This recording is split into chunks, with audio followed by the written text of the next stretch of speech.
Da janela do ônibus dá para ver os lugares, as cidades, os espaços orgânicos. Tudo que existe neles vai vivendo, existindo e se transformando em frequências diferentes. As mudanças abruptas a gente percebe de cara, mas tem coisas que se modificam tão devagarzinho que nem dá para perceber os detalhes. É dessa maneira que o mundo gira, e a cada viagem de rotação surgem novas cabeças pensantes com a oportunidade de experimentar algum tipo de existência nesse planeta.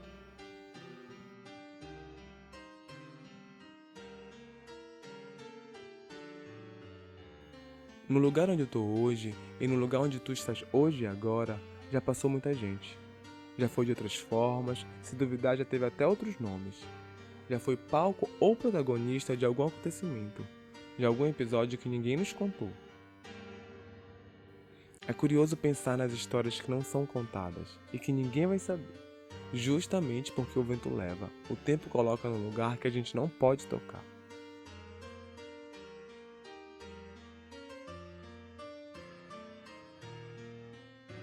Mas quem vive aqui sabendo onde pisa, sentindo o sabor do que come, ouvindo a voz de quem quer conversar, entende sobre o início e o fim das coisas. Entende que além do seu cercado, encontra-se caminho de muitos fulanos e ciclanas, muita gente com ou sem esperança, mas que independentemente disso, cada um guarda um universo dentro de si. Cada um carrega memórias que resistiram mesmo contra a força das chuvas, e que contém vestígios de alguma época ou de algum lugar que agora é invisível.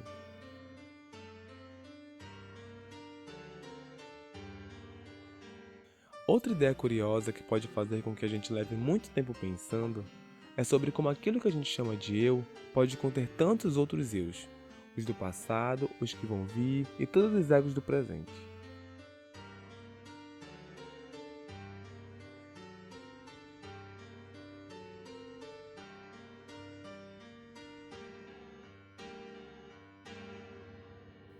Penso na minha avó e vejo os diferentes papéis que ela já viveu, as diferentes pessoas que ela conheceu e tudo aquilo que foi possível aprender. Eu sei que ela já caminhou muito por aí e ela sabe bem como é a experiência de ser mulher aqui nesse mundo.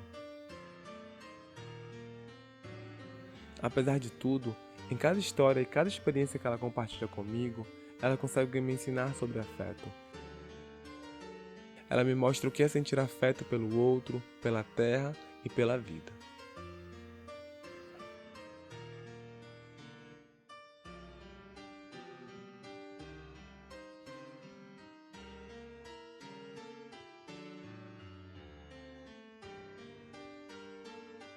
Eu me chamo Anália e eu moro em Quatro Bocas de Tomé-Açu.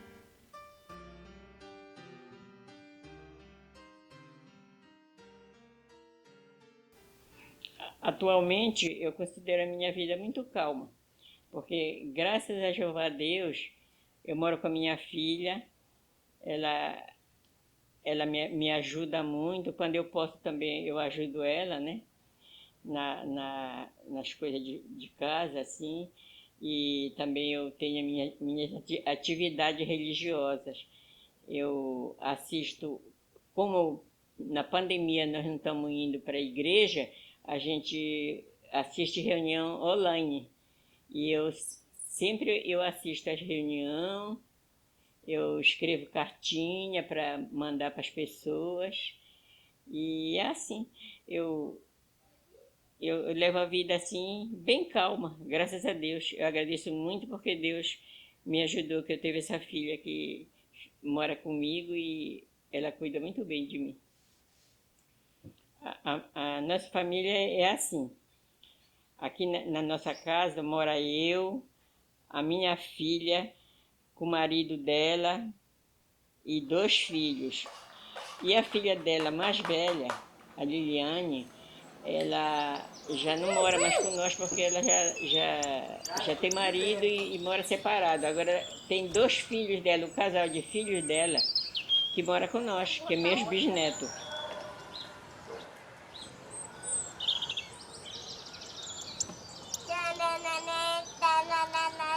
E a nossa família, graças a Deus, é tudo unido. E nós vivemos muito bem aqui.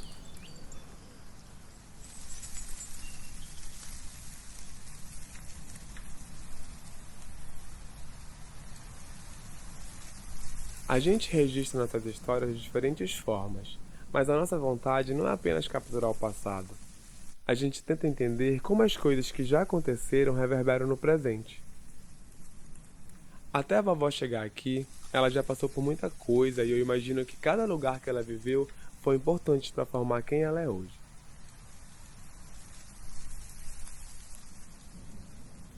A minha família materna veio de Abaetetuba. E eles falavam que lá eles trabalhavam na roça. A minha avó, minha mãe e as minhas tias, que eram irmã da minha mãe, né? Todos trabalhavam na roça. Eu acho que eles tinham um sítio. Desse sítio, aí eles faziam a roça deles, né? E trabalhavam lá na roça. Eu só me lembro que a vovó falava que ela trabalhou muito lá em Abaetetuba, né? Na roça. Depois que ela ficou viúva, ela trabalhou muito para acabar de criar os filhos, né? As filhas. Ela plantava mandioca, macaxeira, feijão, desse feijão verde que a gente chama, né? Tudo isso ela plantava lá. Eu imagino que a família da minha mãe saiu de Abaetetuba e veio para o Moju a fim de trabalho. É porque a minha tia mais nova, ela era professora. Apesar dela ser deficiente, mas ela era uma professora e ela foi chamada. Lá alguém do Moju chamou ela para vir ensinar as crianças aí no Moju, porque lá no lugar onde nós morávamos não tinha escola. E os pais das crianças preferiram que chamasse ela para ela vir ensinar as crianças lá.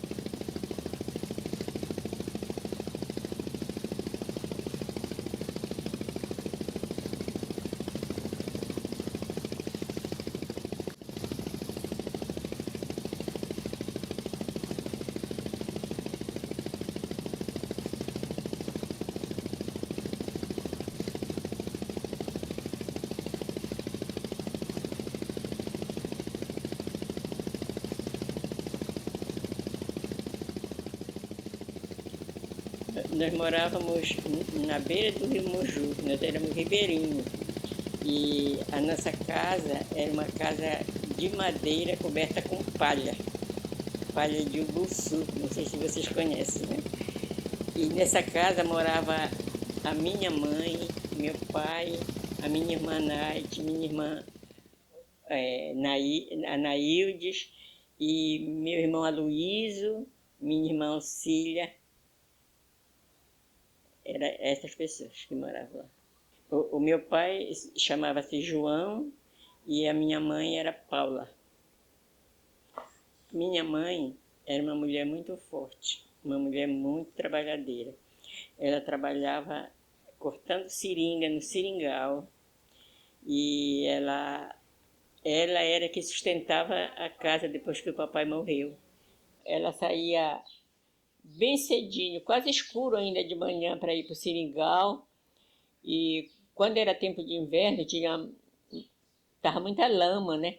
E quando ela voltava, ela estava com os pés tudo cheio de lama e uma lesma chamada sanguessuga vinha seguro assim nos pés dela, né?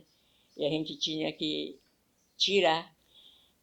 E esse trabalho que ela fazia durante a semana, cortando seringa, fazendo a borracha, quando chegava no final da semana, ela levava aquela borracha para o comércio, chegava lá, era pesado, ver quantos quilos dava, e aí o comerciante dizia quanto tinha, quanto era o valor que tinha, né?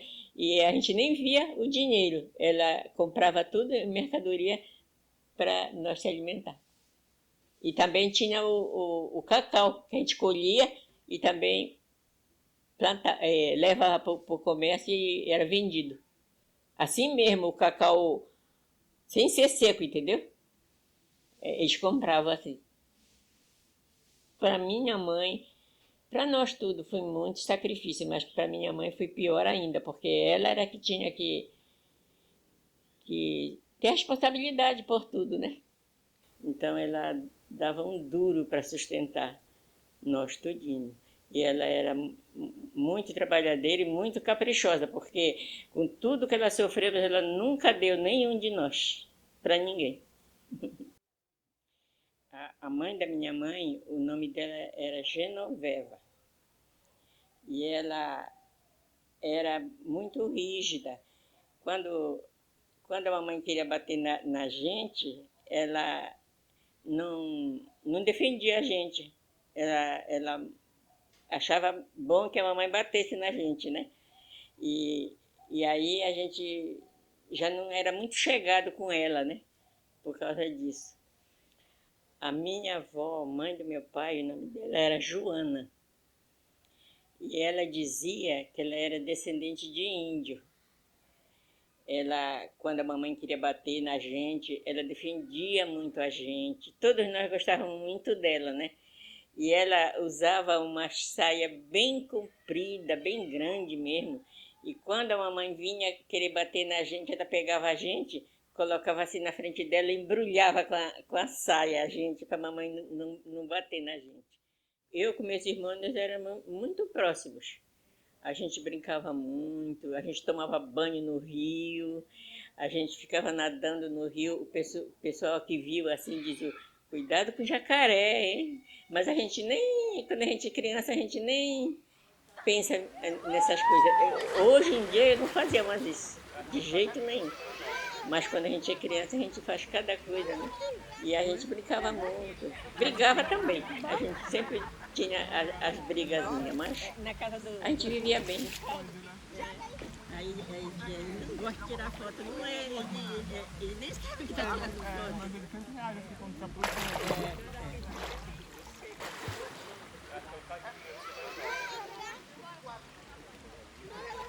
Meu pai era muito bondoso com todos os filhos.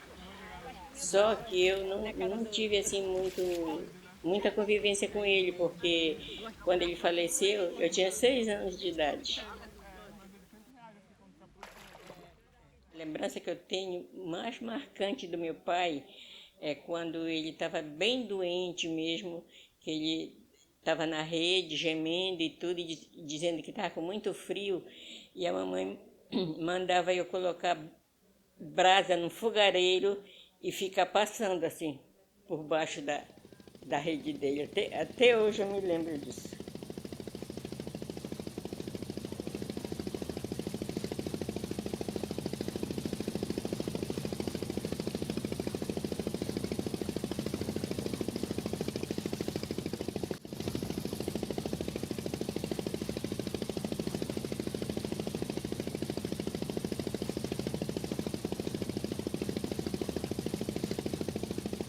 Naquela época, nós se alimentávamos de caça do mato, né? E também a gente criava porco, comia também carne de porco, né? Algum peixe que a gente pescava. Lá no Moju, é assim, a água enche e vaza. A gente chama enchente e vazante, né? E tem o rio Grande do Moju e tem os igarapés pequenos. Aí, quando a água enche, a água entra para os igarapés e os peixes entram junto quando a água enche. E quando a água vaza, os peixes voltam e entram no Rio Grande novamente. E para a gente conseguir pegar esses peixes, a gente faz uma tapagem no igarapé. Enquanto a água enche, a gente faz a tapagem, que quando a água vaza, volta, os peixes ficam presos lá. E essa tapagem, ela é feita do tala de Inajá, chamado pari. É tipo uma esteira, assim. A gente tece tudinho com cipó, aquelas talinhas, uma perto da outra, e fica um paredão, assim, que dá para tapar o igarapé de um lado para o outro. E aí, quando a água enche, que está quase para voltar de volta, a gente vai e coloca aquela tapagem, que quando a água volta tudinho, os peixes que entrou fica tudo preso lá na tapagem. A gente vai e pega os peixes. E às vezes eles não ficam tudo lá na tapagem, porque tem algum lugar assim que fica um, um lugar mais fundo, assim. Aí a gente pega, tirava o barro da beira do igarapé, fazia a tapagemzinha assim de barro, e agora seca aquele lago com uma vasilha, e aí a gente pega aqueles peixes que ficaram presos lá. Acará, jiju, não sei se vocês conhecem jiju, mas os peixes que a gente pegava era só peixe miúdo, assim, um que chama matupiri, bem miudinho, ele não cresce mais do que aquilo, não. Ele é bem pequeno, mas ele é bem gordinho, é muito gostoso. E eram esses peixes assim que a gente pescava, né? Então, o rio, lá, para nós, servia para tudo. Era para lavar roupa, era para tomar a água do rio, servia para tudo. E aquela água era importante porque sem aquela água nós não poderíamos viver lá, porque não tinha outra solução. Era só a água daquele rio mesmo. A maré, nesses rios grandes, ela funciona de acordo com a lua. Ela não dá todo o tempo no mesmo horário a enchente. Ela vai tardando. Ela começa no horário, no outro dia com 1 hora de atraso e assim vai. Aí, por exemplo, ela começa de dia, vai até que passa para a noite também, aquele horário da enchente dela, né? E aí, quando ficava assim, 1 hora mais ou menos da madrugada, que ela estava no ponto de fazer a tapagem do igarapé, eu e a minha irmã, chamada Anaílde, a gente ia, chegava lá, ficava esperando ela pulava dentro d'água, naquele horário, e fazia a tapagem no igarapé, para quando a água baixasse, os peixes já estavam presos lá. E lá no Moju, naquela época que eu morava lá, costumava dar a pororoca. É uma onda muito forte que vem avançando assim, porque lá eu não sei se outras pessoas conhecem esse nome como repontagem da maré, que da maré começa a encher. Eles chamam que a maré está repontando, né? E aí, quando era o tempo da pororoca, sempre era no mês de março, no tempo do inverno forte. Aí, quando começava a encher, vinha de uma vez aquilo. E vinha as ondas tão fortes que nós morávamos na beira do rio e por trás assim tinha igarapé. Ela jogava água daí do rio lá dentro desse igarapé, essa onda, né? E as pessoas que tinham canoa tinham que puxar tudinho para cima da terra, porque senão quebrava tudo, ou então perdia quando a onda levava, né? Era assim. Então era uma onda muito forte. E hoje em dia tá muito diferente, porque eu já vi na televisão as pessoas surfando na pororoca, e naquela época lá a gente tinha muito medo mesmo. Ninguém brincava com o negócio de pororoca, não. Mas graças a Deus nunca aconteceu assim, nenhum acidente com a pororoca, né? Mas as pessoas tinham muito medo. E era assim que acontecia lá.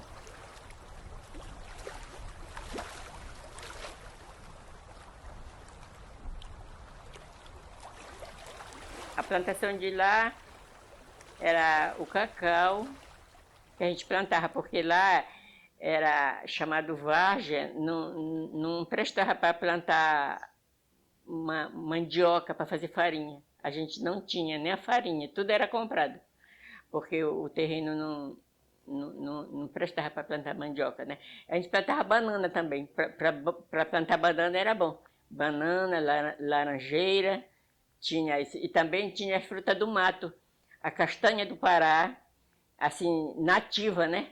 A gente juntava muito castanha do Pará, dava até para vender algum pouco da castanha, né? E o cacau também a gente colhia para vender. E essas outras frutas, como eu já falei, andiroba, ucuúba, a gente juntava e vendia. Lá, os cuidados com a saúde era só tratando com chá das plantas que a gente fazia, capim-santo, cidreira, esses remédios assim que a gente planta, né? Esse hortelãzinho que a Alba arranjou, né? Essa arruda era um grande remédio para catinga de mulata também, era um grande remédio para as doenças daquela época, né? E, para dizer a verdade, nem médico não tinha na cidade. A gente não ia no médico. Tinha um farmacêutico que vendia alguns comprimidos, que a gente ia e comprava lá, mas médico não tinha. E também tinha os curandeiros. E eles faziam o trabalho, passavam o remédio, e tinha pessoa que se dava bem.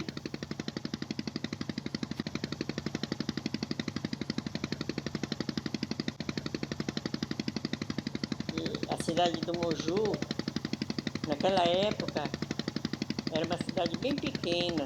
Tinha a igreja matriz, que é do Divino Espírito Santo, uma praça, e também tinha uma igreja menor, que é da Senhora de Nazaré. Então, tem a festividade do Divino Espírito Santo, que é no mês de maio, e a festividade da Nossa Senhora de Nazaré é no mês de dezembro. E a gente sempre, era a época que eu ia lá na cidade do Moju, era nessa época da festividade desses dois santos, né? E a gente se arrumava para ir, levava a roupa, levava sapato, a gente passava 3 dias lá, a gente ia para passar 3 dias e dormia na casa de gente conhecida lá. E lá na cidade do Moju tinha 2 trapiches grandes, mas a gente, como não ia de embarcação assim, a motorizada, a gente saía nos portos e mais abaixo do trapiche que dava para te deixar a canoa que a gente ia até lá. E era muito bom, era a única diversão que tinha maior lá, era essa. E nessa época, a cidade do Moju era bem atrasada, porque nem tinha, que o pessoal fala, comarca. Quando as pessoas tinham algum problema assim para resolver, a gente tinha que ir em Garapé-Miri, como aconteceu com a minha mãe, né? Quando ela precisou, tinha que ir lá para Garapé-Miri para resolver esses problemas. Então a gente considerava assim que era bem atrasada. Hoje em dia não. Hoje em dia está tudo mais elevado. A cidade cresceu mais, né? Então, depois que o papai morreu, a minha avó materna foi lá em casa, na casa da mamãe, lá no Moju, e pediu para a mamãe deixar eu ir com ela para Belém, que nessa época a vovó já morava com meu tio em Belém, lá na Manuel Varisto, no bairro do Telégrafo. Eu era bem criança ainda, mas eu me lembro vagamente que a casa que nós morávamos era bem humilde, casa de madeira. A rua era alagada, a gente andava por cima de ponte, para poder se locomover por cima de ponte. E aí ela me levou para lá para estudar. A minha tia, filha dela, dava aula em casa particular. Eu comecei a estudar com a minha tia lá em casa. Gostava de morar lá com a minha tia e a minha avó, porque lá eu estava aprendendo as coisas que lá no interior eu não tinha condição de aprender, né? Aí, depois a minha tia me matriculou num grupo lá na Generalíssimo, chamado Dr. Freitas. E eu estudei lá no Dr. Freitas a primeira série atrasada, que nesse tempo existia isso, a primeira série atrasada e a primeira série adiantada. Aí, nessa época, a titia resolveu a querer me internar do Colégio Santo Antônio, para mim ficar internada lá, e aí lá foi dito assim, que eu ia entrar nesse colégio com aquela idade que eu tinha e só sairia de lá com 21 anos. E aí a minha tia escreveu para a mamãe, avisando ela que ela ia me internar nesse colégio, contou tudinho como ia ser. Aí a minha mãe não gostou, disse que não, ela não queria. Aí a minha mãe viajou do Moju lá para Belém e foi me buscar, não deixou a titia me internar. E aí eu fui para o Moju e fiquei lá com ela. Quando eu fui embora de Belém para o Moju, eu fiquei morando com a minha mãe até os 14 anos. E desses 14 anos, eu vim embora para Tomé-Açu, morar com a minha irmã mais velha, que ela já tinha se casado com um rapaz chamado Esmeraldo. Esse Esmeraldo, ele foi daqui de Tomé-Açu em barco à vela lá para o Moju e conheceu meu pai e ficou trabalhando com meu pai lá no Moju. E depois disso, eles se apaixonaram, ele com a minha irmã, a Naite, e depois que o papai morreu, com 15 dias que meu pai tinha morrido, eles se casaram. E voltaram para cá, para Tomé-Açu, e eu vim com eles para Tomé-Açu.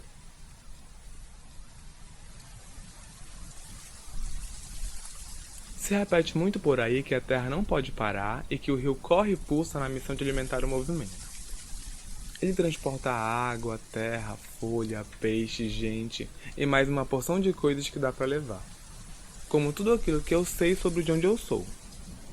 Ele é a conexão entre espaços individuais e coletivos.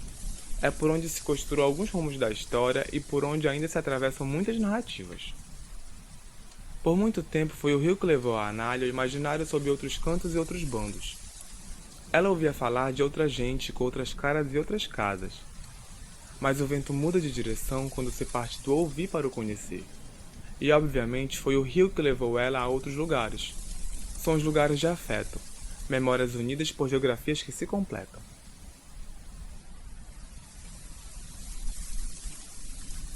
Então, quando eu tinha 14 anos, que eu vim para cá, para Tomé-Açu, com a minha irmã mais velha e o marido dela, que é o Esmeraldo, né? E depois disso, o Esmeraldo voltou lá no Moju e trouxe todinha a família, a mamãe com meus irmãos todinho para vir para cá, para Tomé-Açu, para trabalhar com japoneses. Tanto faz ser na casa do japonês como no pimental, apanhando pimenta do reino, né? E aí nós ficamos trabalhando assim. Quando eu vim de Moju para Tomé-Açu, eu vim num barco pequeno, ao motorizado. E era 2 dias de viagem, do Moju para cá, né? E a dormida, a gente dormia em rede, dentro do barco. A gente vinha no Rio Moju, aí entrava no Rio Acará, aí quando chega numa certa parte, depois da cidade do Acará, aí entra no Acará-Mirim. Que esse Acará-Mirim é que chega até aqui em Tomé-Açu. Quando eu cheguei aqui em Tomé-Açu, a primeira coisa que eu me lembro é que para a gente chegar de Tomé-Açu até onde a minha irmã morava, que ela não morava aqui mesmo em Quatro Bocas, ela morava entre Quatro Bocas e Tomé-Açu. Aí a gente, para chegar até aí na casa dela, a gente vinha de caminhão. Não existia ônibus, só tinha os caminhões de japonês ainda que a gente vinha. Não tinha carro assim para dizer assim que esse carro é transporte público. Não tinha. Tinha os ramais, como tem ainda o ramal do Ipitinga, o ramal da Mariquita, o ramal do Arraia, entre Quatro Bocas e Tomé-Açu, né? Agora, passando de Quatro Bocas para frente, tem o ramal do Breu, que já tinha naquela época, tem o Jamique, né? O ramal da Jamique. Até aí eu conheço, daí para frente eu não conheço. Da Jamique para frente eu não conheço. A colônia era bem movimentada, né? Dos trabalhadores, que os japoneses tinham muito trabalhador no tempo da pimenta, né? Vinha muita gente de Cametá para trabalhar na apanhação da pimenta. E a estrada era muito pequena, tudo de terra. quando vinha um carro, por exemplo, contrário, o outro tinha que parar para aquele outro carro passar. Não dava para passar dois carros assim da mesma hora, né? Um parava para o outro poder passar. As casas melhores eram dos japoneses, né? Para os empregados, trabalhadores morar, eram os barracos de madeira. Alguns eram cobertos com telha, alguns eram cobertos de cavaco. Era assim. A minha irmã trabalhava na casa do Lauro Cato. E nessa época eu só estudava, eu não trabalhava ainda, né? E o meu cunhado também trabalhava, o Esmeraldo, trabalhava também lá no Lauro Cato. Foi até lá que ele aprendeu a cortar madeira para fazer casa no estilo de japonês. Corta a madeira tudo no chão e depois monta a casa. E isso é estilo de japonês. O meu cunhado aprendeu lá no Lauro Cato fazer isso. E eu estudava nessa escola reunida de Pitinga. Então, quando eu vim para cá, para Tombenhaçu, essa escola de Pitinga já existia. Mas a gente sabia que foi os japoneses que se reuniram em mutirão e construíram essa escola. Por isso que o nome dela era Escola Reunida de Ipitinga. Na sala que nós estudávamos, tinha duas séries. A segunda série que eu estudava e a quarta série também, que na mesma sala, dividida assim a sala, né? E na quarta série eu me lembro bem que era a Mônica Toda, era a Dionísia, era o Tarô Roxino e a Nadir Seiki. Esse estudava a quarta série. E do outro lado, assim, era eu, Fumiko, Miyoko, Setsuko. Esse nome é difícil de falar, Setsuko. A gente era quem fazia a limpeza na escola. Não tinha, porque essa escola também não era do Estado, não era como é que se diz? Estadual, nem municipal. Ela era dos japoneses. Então, não tinha, assim, uma pessoa que fizesse a limpeza. Eram os alunos que faziam a limpeza. A gente chegava de manhã, varria, passava pano, tudinho, arrumava tudinho, antes de começar a aula. Era assim que funcionava lá. A gente brincava assim, de esconde-esconde, correndo pelo terreno lá da escola, né? Era muito bom, era alegre. A gente, quando precisava de médico, a gente pedia para o patrão da gente, o japonês que fosse o patrão da gente, levar a gente no hospital, ou pedia para ele ir buscar o médico, porque o médico atendia em casa também. Quando o doente estava muito mal, o médico vinha em casa. O médico era um médico japonês chamado Kiguchi, que hoje ele já é falecido. E esse hospital, ele era um hospital de enchimento, e hoje está só as ruínas dele. E existe o hospital da CESPA, bem atrás desse hospital que a gente consultava lá, naquela época. O nome dele era Hospital da Água Branca. Só que esse hospital era dos japoneses, não era hospital do Estado nem nada, era dos japoneses o hospital. E quando, uma vez por mês, mais ou menos, vinha um médico de Belém para ir para esse hospital chamado Dr. Cury, Bernardo Cury, o nome dele.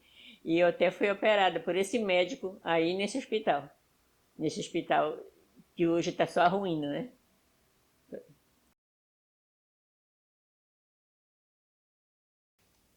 Então, na época que eu morava com a minha irmã trabalhava na casa do Lauro Cato, lá na Boa Vista. E sempre eu ia com ela para lá, quando eu não estava estudando, eu ia com ela. Aí a Lúcia, Dona Lúcia Yokoyama, me viu lá e me chamou para mim trabalhar com ela na casa dela. Aí eu fui morar lá na casa dela. Aí eu trabalhava assim, limpando a casa, ajudando na cozinha. Era esse o meu trabalho lá.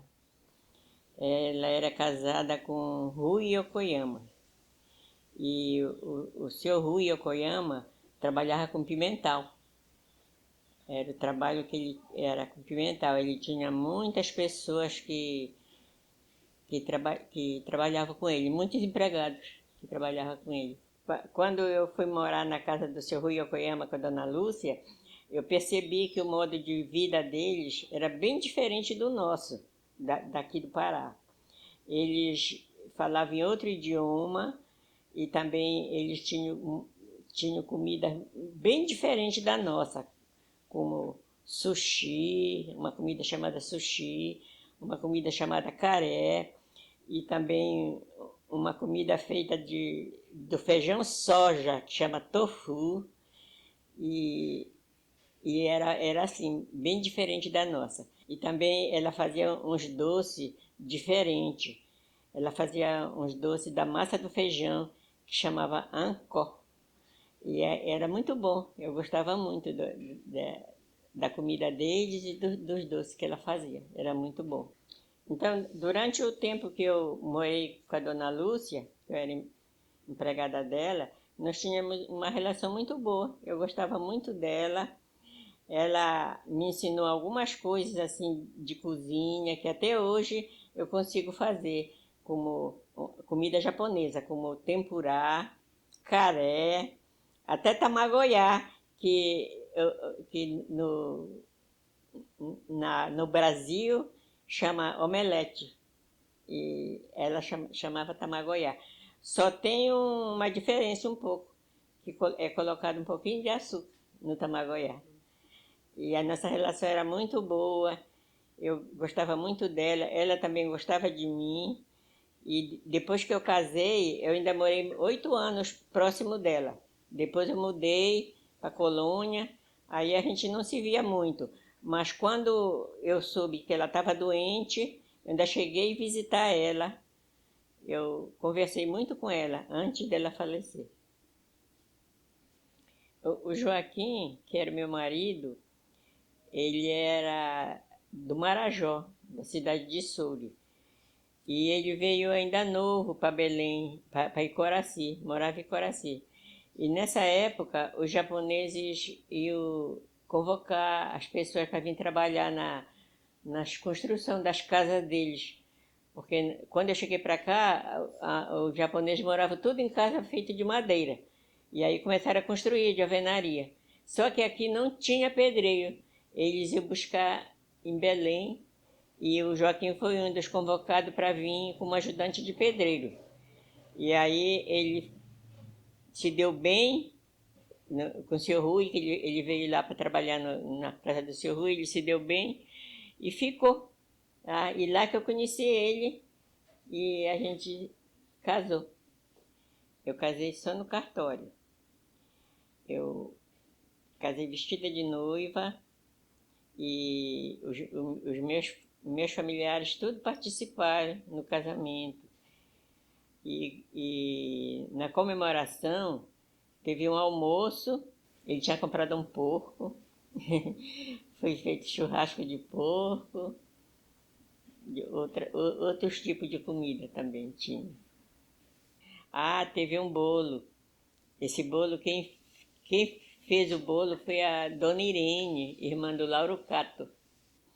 E a dona Lúcia, ela gostava muito de mim, que até o meu vestido de casamento foi ela que fez. Então, quando nós casamos, nós ficamos morando lá no terreno do seu Rui, do nosso patrão. Nós moramos lá 8 anos, depois de casar. Depois, nós fomos morar num sítio, na Colônia, no ramal do Vai Quem Quer. E lá nós moramos 30 anos, nesse sítio. De lá nós viemos para cá, para Quatro Bocas, né? Eu tive 3 filhos, né? E todos 3 nasceram aí quando eu morava bem pertinho da casa do seu Rui Yokoyama, né? Aí, quando nasceu o terceiro, que é o Paulo, aí nós mudamos para a colônia, lá para o ramal Vai Quem Quer. E lá que eles foram criados. E eles eram assim, muito. O Paulo com o Valmir sempre brigavam muito, né? Agora a mais velha, que é a Albanita, ela sempre foi muito calma, até hoje. Ela está do mesmo jeito assim. E os dois que eram homens, eles brigavam muito, mas a gente conseguiu controlar a criação com eles, né? E eles vinham para a escola, de lá do ramal Vai Quem Quer, eles vinham estudar aí na escola do Ipitinga. Eu não sei dizer quantos quilômetros é que... Eu acho que é uns 9 quilômetros de distância, viu? De onde nós morávamos para ir para Ipitinga. E eles vinham e voltavam a pé para estudar. E eles conseguiram estudar. Assim que eles chegavam da escola, eles iam para o Pimental ajudar a gente. A casa era uma casa muito simples, de madeira, coberta de cavaco. Aí nós moramos lá uns anos naquela casa, e aí o Joaquim fez outra casa, mas também de madeira, mas já coberta com telha. Quando nós saímos de lá, para vir para cá, para Quatro Bocas, a gente já estava morando na segunda casa que nós construímos lá no sítio. Ele mandou cavar um poço que tinha 22 metros, o poço. Desse poço era que nós consumia a água para tudo. Para tomar, para usar na cozinha, para tomar banho, tudo era água desse poço. E o poço ainda existe até hoje. Assim que o poço secava, de onde nós tirava a água, a gente ia pegar a água lá no Igarapé para o nosso consumo, para usar na cozinha, para tomar banho, né? A gente tomava banho lá no Igarapé. E aí, durante estar fazendo a limpeza no poço, porque todo ano o poço secava, aí tinha que cavar de novo para ele vir a água novamente. O nosso trabalho lá na colônia, lá no Vai Quem Quer, era com plantação. A gente trabalhava com plantação de pimenta do reino, plantação de cacau, plantação de mandioca, e a pimenta do reino a gente colhia ela, secava para trazer para Quatro Bocas, aí para a Cooperativa Agrícola Mista de Tumiaçu, né? E o cacau também. A gente colhia o cacau, secava para poder vender. Só que o cacau a gente não trazia para a cooperativa, vendia para outras pessoas que compravam o cacau, né? E também a gente plantava muito cupuaçu. A gente até vendia algumas frutas de cupuaçu. Nós plantávamos mandioca para o nosso consumo. A gente tinha um tanque bem perto do poço, onde a gente colocava a mandioca para amolecer. E aí a gente tinha a casa de farinha, com forno, onde nós torrava a farinha. Fazia a farinha e era só para o nosso consumo mesmo. E a gente não precisava comprar a farinha, porque nós mesmos fazíamos. Não tinha açaí lá, não tinha árvore de açaí. Aí o meu marido plantou, aí começou a crescer, aí eles começaram a dar o cacho ainda bem baixinho. Eu dava para apanhar o cacho assim, do chão mesmo. Aí foram crescendo, eu já não alcançava mais, aí eu colocava um cavalete, subia no cavalete e tirava. Aí foram crescendo, aí já o cavalete não deu mais.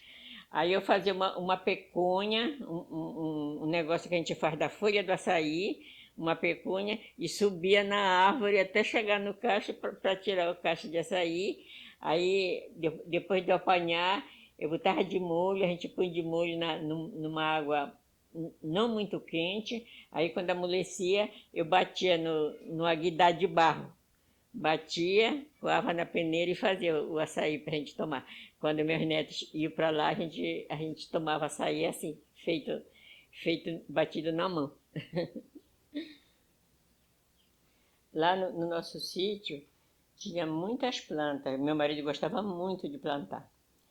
Tinha várias frutas de muitas qualidades. Tinha laranjeira, abacateiro, jaqueira, ata e ginja, açaí, tinha açaí também, planta dele. E mamoeiro, bananeira,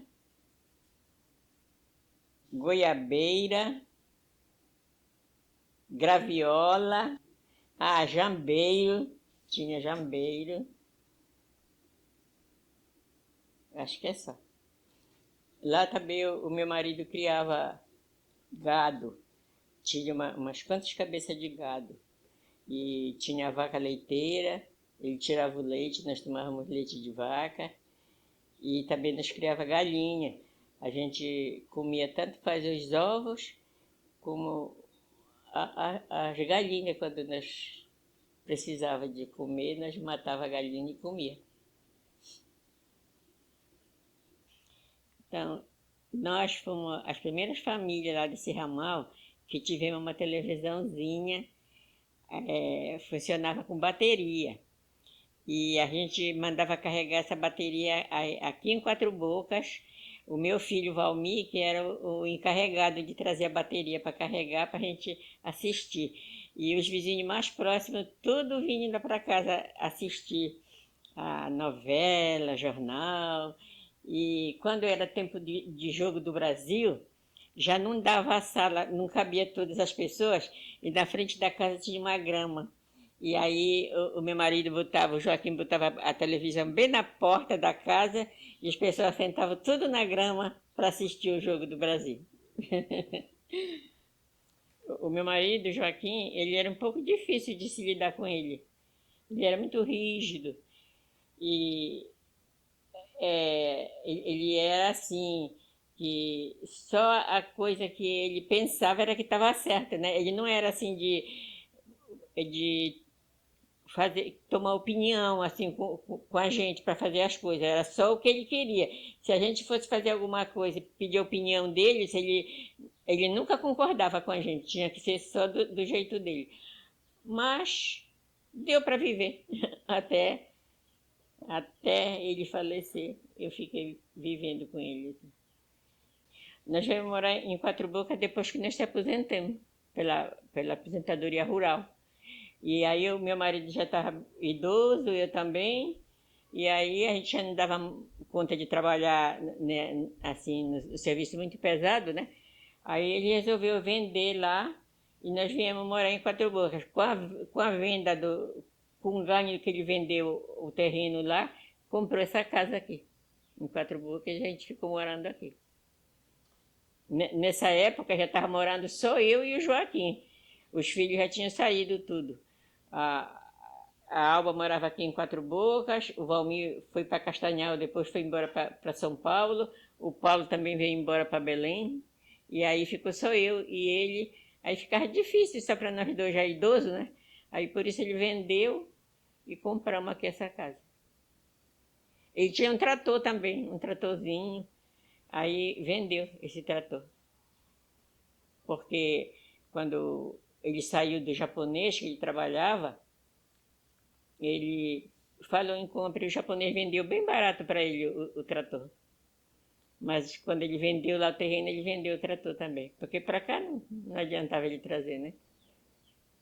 Joaquim, meu marido, depois que ele ficou idoso, que nós mudamos para cá, aí, conforme a idade ia passando, ele foi ficando mais fraco e tudo, né? Depois veio a doença, aí o tratamento dele não podia ser feito aqui, a gente tinha que viajar para Belém, para ele fazer o tratamento em Belém, a gente viajava para lá e para cá, para lá e para cá, e conforme ele foi ficando abatido, aí ficava mais difícil para mim estar conduzindo ele para fazer o tratamento.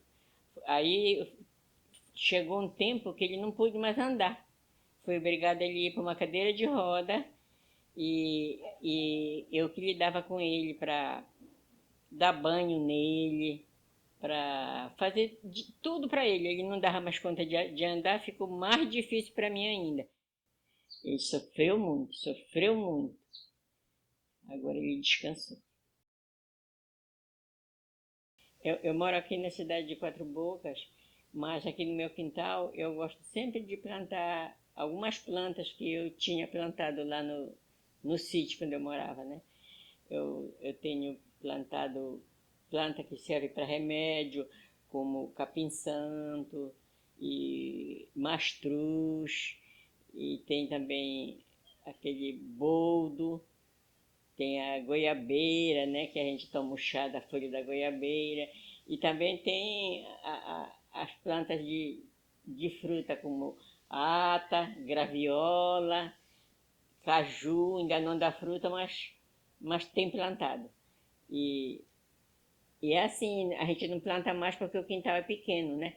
Mas se o quintal fosse grande, mais a gente plantava, porque é muito bom a gente ter planta, né? No quintal da gente, né? Macaxeira, eu planto alguma árvore de macaxeira, e aí da raiz da macaxeira a gente faz bolo, ou come a macaxeira cozida, e da folha eu faço maniçoba. Eu tiro a folha da macaxeira, lavo bem lavadinha e moo no moinho manual. Aí eu ponho para cozinhar a folha moída, cozinha por 7 dias. Depois eu coloco as carnes que a gente coloca na maniçoba, né? E aí prepara a maniçoba, fica muito gostosa. Quando algum parente avisa que vem para cá para casa nos visitar, aí eu tenho o costume sempre de fazer maniçoba para oferecer para quem vem nos visitar. E eles ficam muito felizes com isso, porque a gente espera eles com uma maniçoba que é difícil um paraense que não gosta de maniçoba, né? Eu leio muito. E costurar, eu costuro bem pouquinho já, porque a minha vista já não ajuda, né? E também, às vezes, eu vou comprar açaí, que fica bem próximo daqui de casa. É essas coisas que eu faço. Eu gostava muito de andar de bicicleta, para ir fazer algumas compras lá no comércio. Mas agora já não estou indo mais de bicicleta. E a minha filha tem uma moto, quando eu preciso ir em algum canto, a minha filha me leva de moto. E aí eu faço as minhas atividades assim.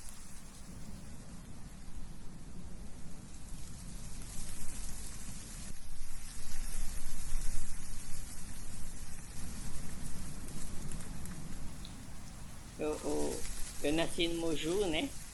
E vim embora para cá, mas eu sinto saudades de lá, porque foi onde eu nasci e ainda tenho alguns parentes lá que faz muito tempo que eu não vejo, né? E também eu sinto falta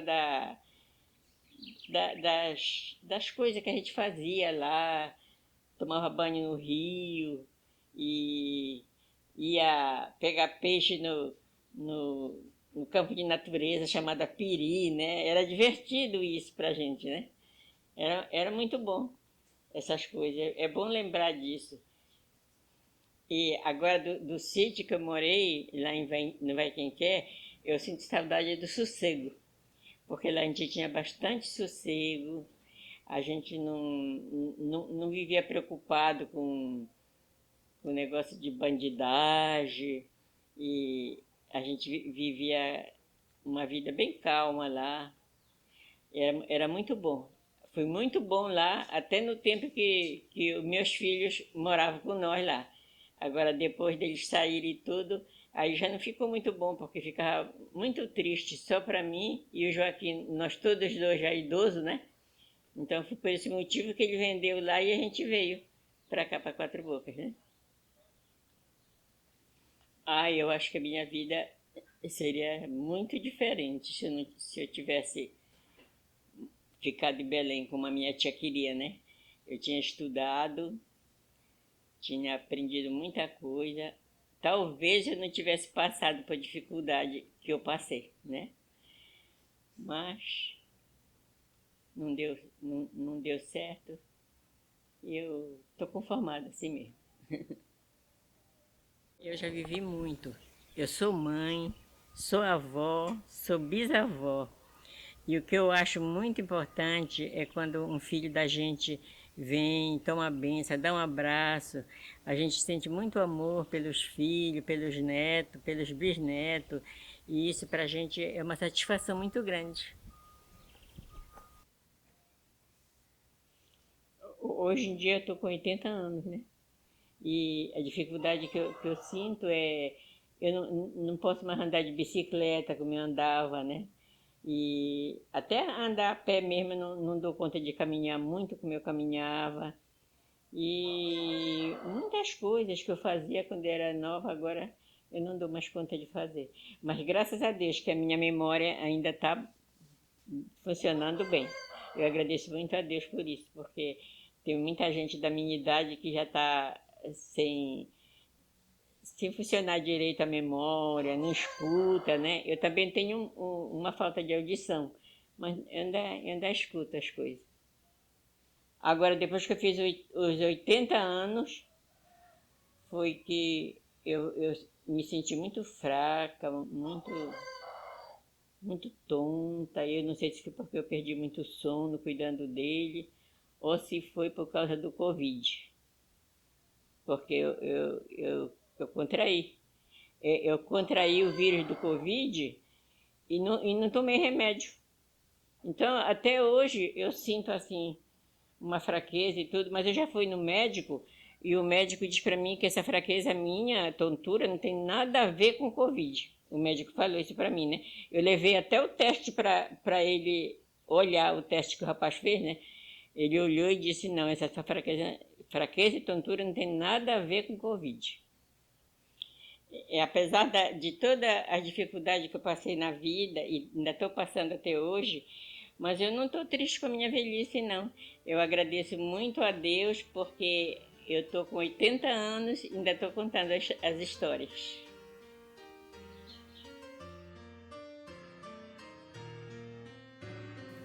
Quantas histórias cabem em 8 décadas? Existir nesse mundo é viajar. É transitar por diferentes lugares e cruzar muitos caminhos. Nesse itinerário, nossa bagagem é o que nos é imposto, mas o que a gente escolhe trazer conosco. Isso envolve as alegrias, as tristezas e tudo aquilo que faz parte do envelhecer. As coisas que a vovó conta me fazem pensar sobre o aqui e o agora. Ouvir ela me traz um conjunto de sensações boas que vão desde sentir a pele fina e macia da mão dela quando eu tomo bênção, até as lições sobre a vida que eu aprendo só de observar ela no dia a dia. Ela me faz entender que aqui onde a gente mora é o lugar de muita gente. Gente capaz de pensar, gente capaz de mudar as coisas, gente capaz de co-criar e resistir.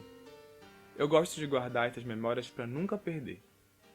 Penso sempre nisso, parado em silêncio ou às vezes cantando as músicas de criança que ela cantava para mim quando eu era criança. Depois de areada se enxuga com roupão. O roupão era de seda, camisinha de filó. Quem quiser casar comigo, tome benção da vovó. A benção, vovó, a benção, vovó, a benção, vovó. Era essa musiquinha que eu fazia meus netinhos dormir.